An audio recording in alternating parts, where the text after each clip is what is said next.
The stage has been set for the election of the Parliament Speaker on the 19th of May. This after the contenders in the race were endorsed by the highest organ of the ruling NRM party. The incumbent Speaker, Rebecca Kadaga, will have it smooth sailing after her main rival, Jacob Olanya, settled to vie for his current position of Deputy Speaker. Olanya will face off with the Kampala Central MP, Mohammed Nsereko. We have no doubt, honorable members, that we shall stand together. For the small things and minor things that divide us, we shall always sit and also strike out a balance. Last week, Olanya declined to give details about the position of the Central Executive Committee. It's done, please, it's done. One of Olanya's campaign agents, Geoffrey Chiwanda, argued that the position was taken by the NRM caucus and that they are sure of winning the race for the Deputy Speaker. As a chief mobilizer for Right Honorable Jacob Olanya, I'm happy about this. It's a decision by my party, and I belong to this party, and I'm abiding by this party. If the predictions of the political analysts comes to pass, it will be a two-horse race between Mohammed Nsereko and Jacob Olanya. But what do the two politicians have to offer?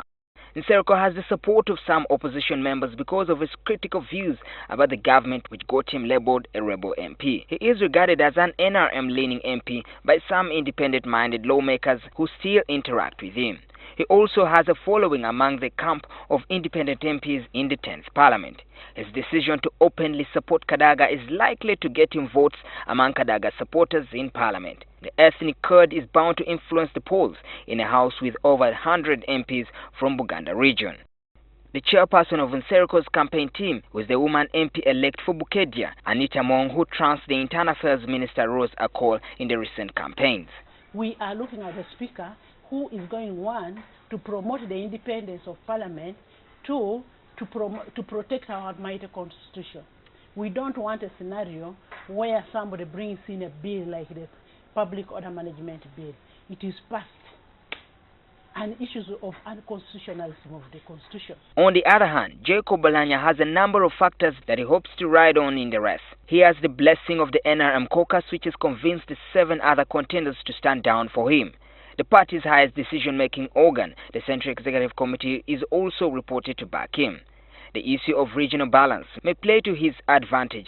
MPs may choose to vote for him because he comes from northern Uganda, a region that was ravaged by war for 2 decades. Right Honorable Jacob Olanya to use his experience to bridge the 2 generations, or the 3 or 4 generations in the House, to make sure that we move as a House in Parliament. This race will ultimately be determined by voting patterns of the NRM legislators, but Nsereko's camp says it's not worried about the numerical strength of the ruling party. Honorable Nsereko Mohammed is going to be the best speaker. And since Honorable Nsereko pledged the support for Honorable Kadaga, and some of us were Honorable Kadaga supporters, and Honorable Olanya said he would rather be a backbencher than working with the Honorable Kadaga. Both camps look set to square off on the 19th of May when lawmakers will vote for the next speaker and deputy. Maurice Ochol, NTV.